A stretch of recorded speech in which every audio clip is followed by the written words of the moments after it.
Welcome to Creekside Chats with Successful Real Estate Investors, brought to you by Steve Talker Capital, promoting prosperity and harmony to help you flourish in all areas of life. Join in as we explore the motivations and goals of real estate investors and how their ability to invest abundantly has provided them with the time and freedom to contribute to the world in a creative and thoughtful way. Now please welcome your host, Dr. Allen. Today's guest owns and operates REI Bookkeepers, a boutique bookkeeping firm exclusively for real estate investors. Being a real estate investor himself, he saw the need for a knowledgeable bookkeeping professional in this particular niche. His years as a successful entrepreneur convinced him to hang out his virtual shingle, and as they say, the rest is history. Welcome back to the show, Dave Rice. Thank you for having me, Alan. Viewers and listeners, Dave has been on the show before, and we learned a lot about him. He's a sailor, a lifetime sailor, and not a lifetime. He actually didn't get into it till he was an adult, but he spent a good portion of adulthood on the sea, and even he and his family lived in a houseboat for some time. Dave, what are some of your big plans for the future, for yourself, for your business, for your family, for your sailing? That sounds great, Alan. I'm just going to step back just a tiny bit. I know the last time we talked, you said you've had lots of successes. Tell me about your failures. So I thought I'd maybe delve into kind of where things went off the rails for us. It's just 5 years ago right now. We had actually been out on a friend's boat. We were considering moving down to a much smaller, more of a day boat, and we're out with some friends. And the very next day, I got a call from my doctor. The call everybody dreads, that I had cancer, and it was fairly serious.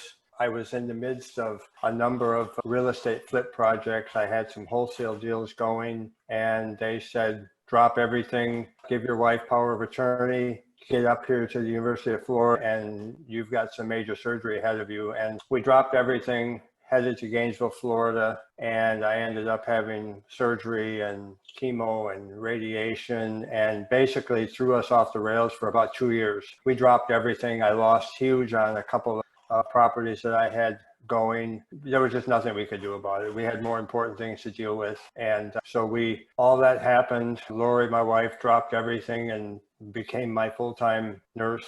And we had 2 years. I think I've seen a little corner of hell. And that was our 2 years. We came out of it and looked at each other and said, what are we going to do now? And we had been in the real estate investing business for a few years and had some success and had some failures. And we got talking about it. Laurie's background in bookkeeping was she'd always managed our businesses. And so we talked about it and said, you know what, let's take a different path. We felt like a big door closed, but maybe a window was opening. And so we put some messages in LinkedIn, and I got hooked up to a group who helps you get going in this kind of business. And that's 3 years ago this month. And we had a very slow start, but once we got a little bit of traction, it really took off.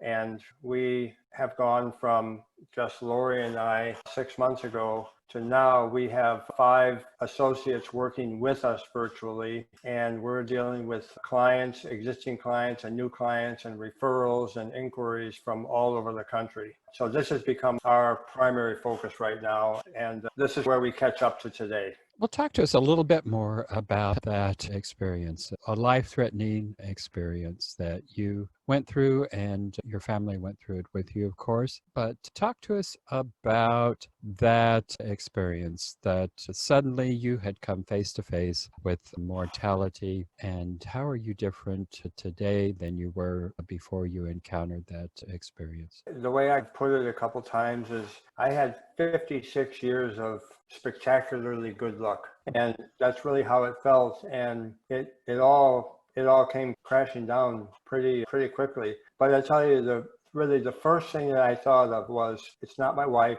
it's not my kids, and it's me, and I can get through this. And that's really how I felt. That was really the absolute first thing I thought of. I can get through this. And I did, but there were a lot of hurdles. I actually had an oral cancer and had my whole throat opened up, had my thyroid removed, all kinds of lymph nodes part of my tongue. And they said, when we went into surgery, they said, give your wife power of attorney because you may not be able to talk and eat again. I had a stomach tube installed so that I could get nutrition while all this healed up. Pretty sobering stuff to be told before you go in. I even had a tracheotomy before the surgery so that I could breathe through a tube in my neck in case I had problems. And I woke up a couple of days after the surgery.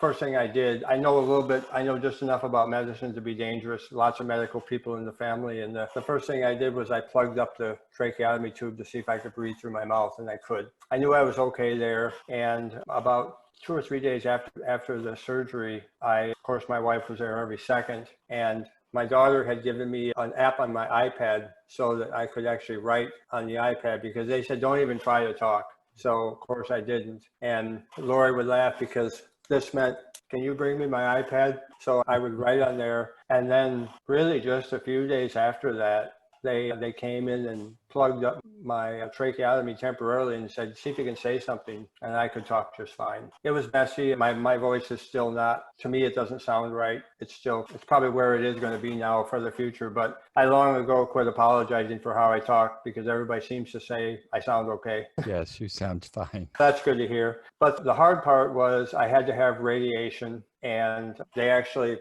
formed up a mask that they would put on every day for, I don't know, 2.5 months. And you go in for 10 minutes of radiation. They put you in this form, and of course you can't move a muscle. You're completely immobilized. Luckily, that kind of stuff doesn't bother me. And I would have these radiation treatments, which they said eventually they'll wipe you out. And they did. I got to near the end of it. And just as you start to feel confident that, yeah, I'm a lot tougher than this and I'll show them. And I got right near the end of it and just really fell apart health-wise. I was just miserable. And we got through that. Got back home. I live in Naples, Florida. We got back home, and after about another 2 months, it had been 5 months since that surgery. I hadn't had a single thing to eat or drink other than through my stomach tube. And they said, your next hurdle is you have to learn to eat again. And many people never actually learn to eat again. It's like a baby having to learn to do all this. And they said, we won't take the stomach tube out until you haven't used it for 30 days to make sure. I started with a chocolate milkshake and a scrambled egg, and that's really where I started to eat again. And I just told myself, I am going to be done with this tube. I'm going to get through this. And I stopped using the tube, had to literally force myself to eat. It would take me an hour to eat a very small meal because it was just so slow and so difficult. But I got off the tube, and after 6 months, they removed it. So I was done with that, and I was back fully eating, talking, and starting to get our life back in order. But those were the high points. Whenever they say, you might not talk again, you might not learn to eat again. Of course, all my friends said, don't worry, Dave will learn to talk again. That won't be a problem. But the eating was really difficult. And I don't know how else to explain it other than to say it takes a baby a long time to learn to eat. And that's really where I was.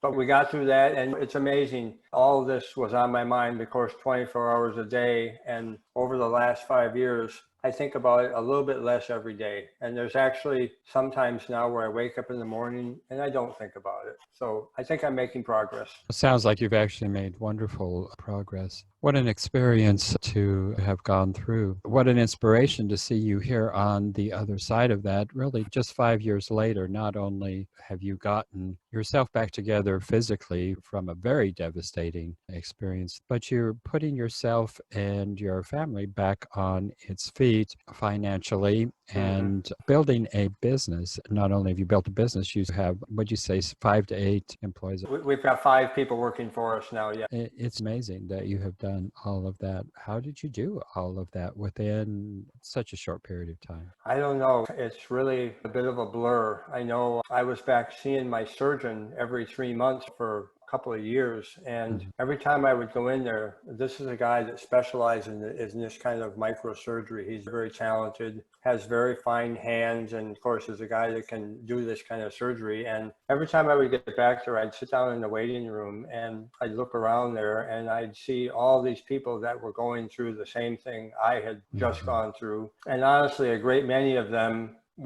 didn't do as well. I could still see they still had stomach tubes, they still had tracheotomies, they couldn't talk. And I knew how lucky I was. And I would spend my time in the waiting room there talking to everybody else. I was trying to encourage everybody that you can get through this. I got through this.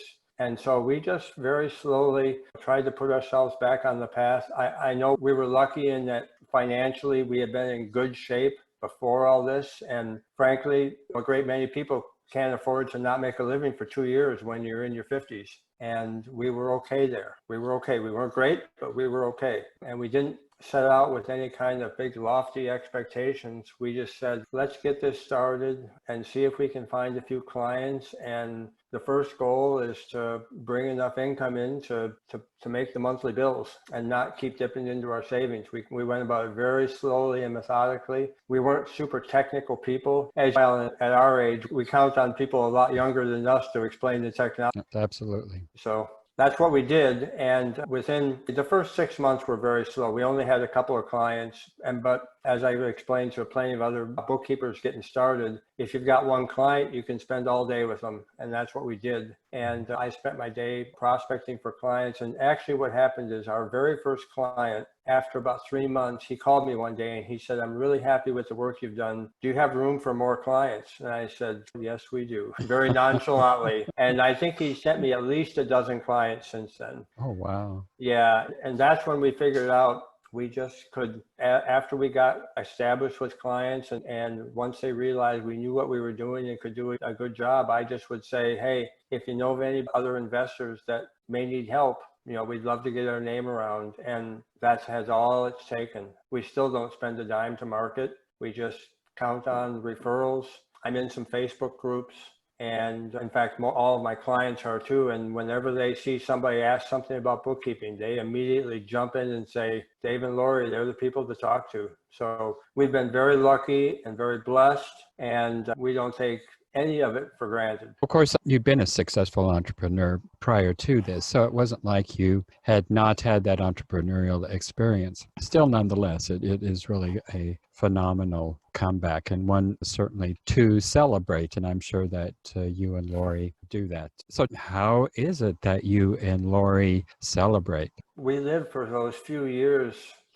We just told ourselves we're going to hunker down and take it easy and not spend a dime that we don't have to spend and keep things really tight. And to be perfectly honest with you, for the last few years, we forgot how to have any fun. And we really did. And we got comfortable. That's easy to do. It really is. Yeah. It really is. And so in some ways, I've told people this in the past, in some ways being an entrepreneur and having the ability to work from home and work from wherever you are, it's a little bit of a curse because you don't have to worry about getting roots set down and we like being home. We get along very well, not all the time. We're a married couple just like everybody else, but we learned a long time ago how to settle our differences and we get along really well. Everything works great at home. But what we've found now is really just in the last year, we have two things where we take breaks. We have two granddaughters who live right here in Naples. They're 6 months and 3 years old. And we don't work on Fridays.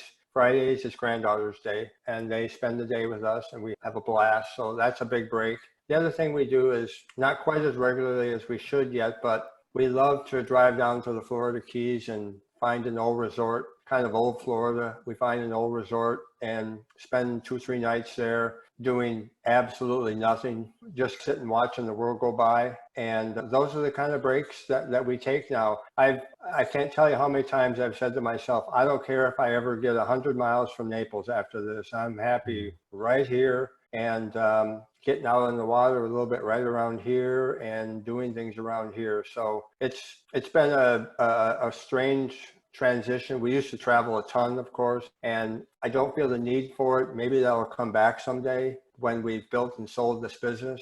But for right now, it's the very simple things in life that we really enjoy. We'd much prefer going out to lunch with each other than going out to some fancy restaurant for dinner, frankly. So that's how we live. I'm glad that you and Laurie are finding ways to once again celebrate life. It's easy to forget to do that, and it takes intentionality. I like how you said you are finding the pleasure and joy in the simple things of life. That's what really counts. It certainly is. So in the last 6 months, we've had to make a decision. When we started this bookkeeping business, we thought we're going to build a nice little business for Laurie and I and have just enough to do what we want to do and take our Fridays off and just kind of cruise along. And I got contacted by actually I'm in a group of virtual bookkeepers, a large national group, and the owner of the company contacted me and he said, "You've got an opportunity here to really build something." And so we really talked about it for a few months and trying to decide where we wanted to go with this. Laurie is very content with a small little hers and my business that we have until we decide we don't want it anymore. But I started to realize that we could do more. And so we made a decision to go out and start interviewing people who could help us virtually. And we decided we're going to share the wealth.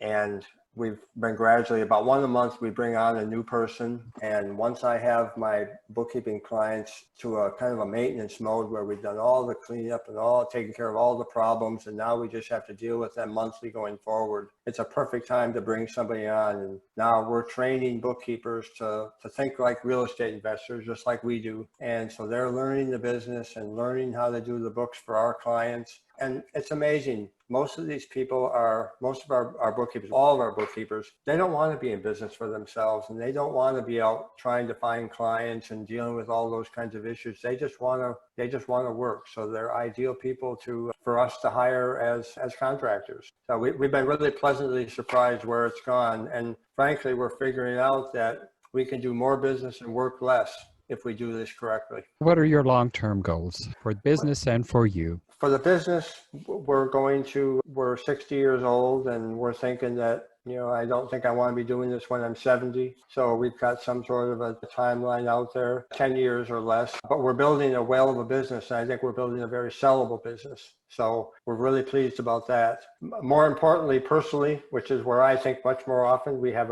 a few goals. Of course, we have a daughter who is a United States Coast Guard officer who lives in Washington, D.C., and we aren't able to go see her right now because of the virus, but we're anxious to get back seeing her regularly. We're very close to her, and that's been really tough.